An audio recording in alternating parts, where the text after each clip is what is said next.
largest, most powerful, and most conservative political convention in the country. For the media. They're the folks that said Robert Francis O'Rourke would turn Texas purple. Oh, no, you can't do this. And then the I'm sorry. would turn Texas purple in 2020. As you know, we are still red. You're not. You're not red. No more news. Robert Francis O'Rourke is the guy who lost to Ted Cruz, and then who lost the presidential nomination, and now has been reduced to using tragedies like Uvalde to grandstand for the media. Twitter trolls. Let's face it, NATO is not turning Texas purple. He's not turning it green or any other color for that matter. Because our governor will wipe the floor with him and end his political career once and for all.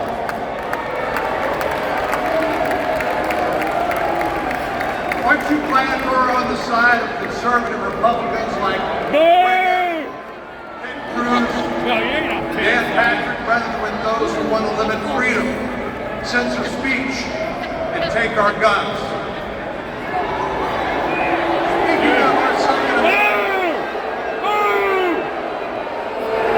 you know, when tragedy strikes, the left's knee-jerk reaction is to say we should confiscate guns from law-abiding Texans. No, red flag! Red flag! She said the quiet part out loud. They're coming for your ARs and your shotguns. I mean, they probably would confiscate your air rifle and your BB gun if they could too. But here's my guiding principle. Oh, God. Make sure good people have guns and that bad people don't.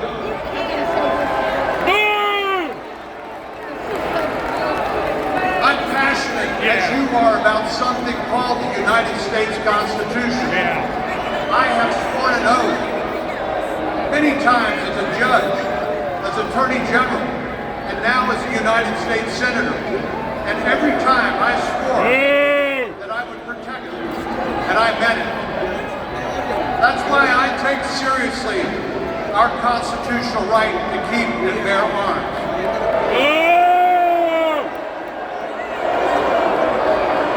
What we saw in Uvalde did not reflect the flaw in our Constitution, but the callousness of a human heart.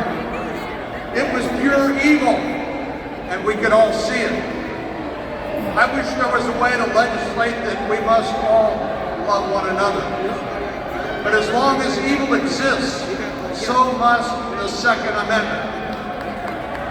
And if we're going to change anything in this country, it should not be the right of law-abiding Americans to keep and bear arms. That's what I made clear to my fellow senators who approached me asking me to work on mental health and school safety legislation. I said, let's see if we can find a better way of enforcing existing law and keeping guns out of the hands of criminals and the mentally ill.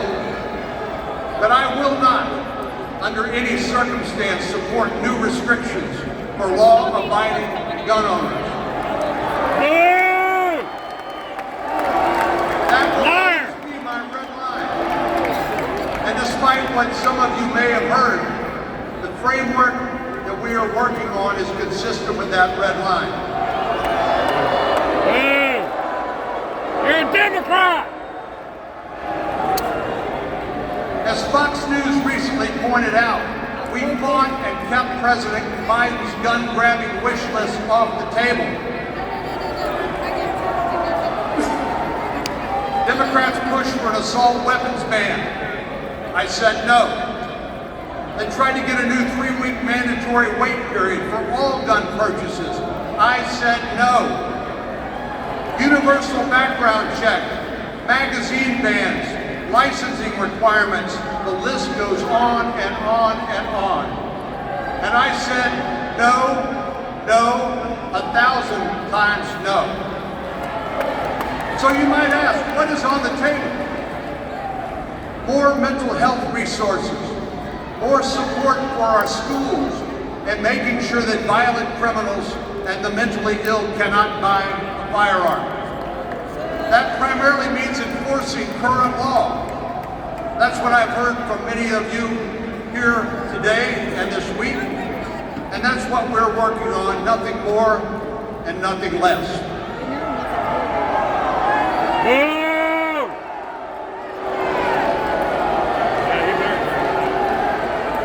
So I would encourage anyone who's passionate about the Second Amendment as I am, and who wants to get accurate information, to check my website, cornyn.senate.gov.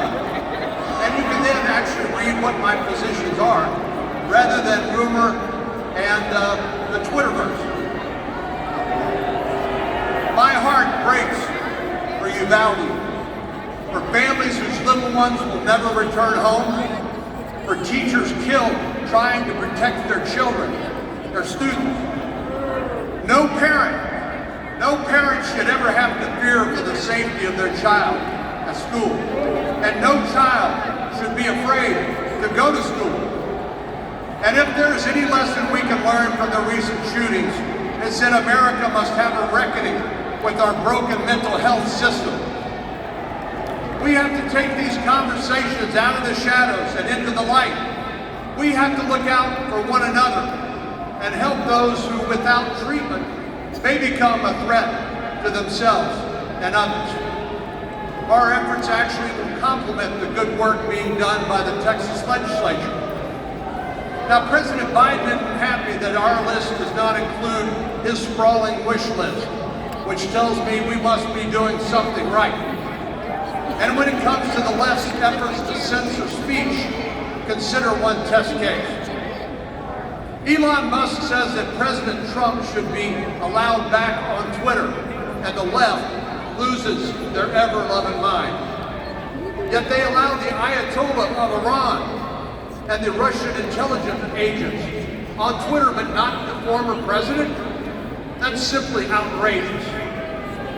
It's past time to end the suppression of free speech, the shadow bans, the in-the-tank activism by big tech, and plant the flag for freedom. My friends, that's what I try to do every day on your behalf in Washington, D.C. Now, sometimes my job is pretty simple. Sometimes my job is as simple as saying no. A conservatism that William F. Buckley Jr. described as standing athwart history, yelling stop.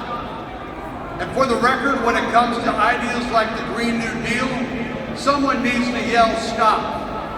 When it comes to Bernie Sanders' socialized medicine scheme called Medicare for All, someone needs to yell stop.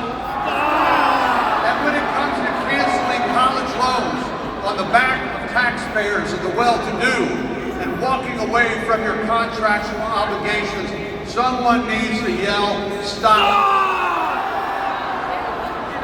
When it comes to not securing our borders and letting the cartels and human traffickers profit on the misery of others, someone needs to yell stop. Okay, I admit, I'm a recovering judge. I'm not that much of a yeller. And I may not be as electrifying as our friend Ted Cruz. But let me tell you something else that I am absolutely passionate about. If we're going to be a society that protects life, that values innocent life, then we must also protect the unborn. And I'm proud to have worked over my entire career to confirm justices to the United States Supreme Court that are likely on the cusp of doing exactly that. If a society is judged by how it treats the most vulnerable, then we need to protect our unborn and children. And here's the deal. I consider no job more important right now than stopping Joe Biden's radical judicial nominees. These are the ones that make up the rights and laws as they go along. The ones who rewrite the laws rather than enforcing the laws that Congress has passed. I'm also not too fond of people trying to rewrite history. whether it's in the courts or in our classrooms. Let's stop turning our children into casualties of the culture war, and let's get rid of divisive lunacy like critical race theory. Do you know what an MCL is? I bet he does. And let's be clear to the corporations who try to appease left-wing agitators. If you go woke, conservative customers will let you go broke.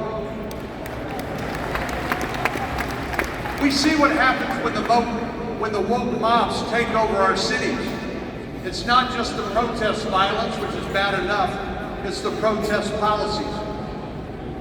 They actually make things worse. Boneheaded ideas like defunding the police. If you defund the police, you unleash violence. And we see murder rates and violent crime rise across major cities under these broken, weak, and woke policies. So if Democrats think they're coming for Texas, I have some news for them. Republicans will take back our urban centers long before that ever happens. Because no one, Republicans, Democrats, or independents, want to feel unsafe in their homes, in their schools, or their neighborhoods. Oh, by the way, while Democrats play identity politics, we are engaged in idea politics. And if we're going to build on President Trump's momentum and continue to make inroads in places like the Rio Grande Valley and all across Texas, we need to work together in November. And Joe Biden makes our job easier every day. If you can't afford to buy a new car, or even a used car for that matter, if you can't afford to fill up your gas tank, let alone find baby formula, then maybe, just maybe, it's time to elect new leadership. In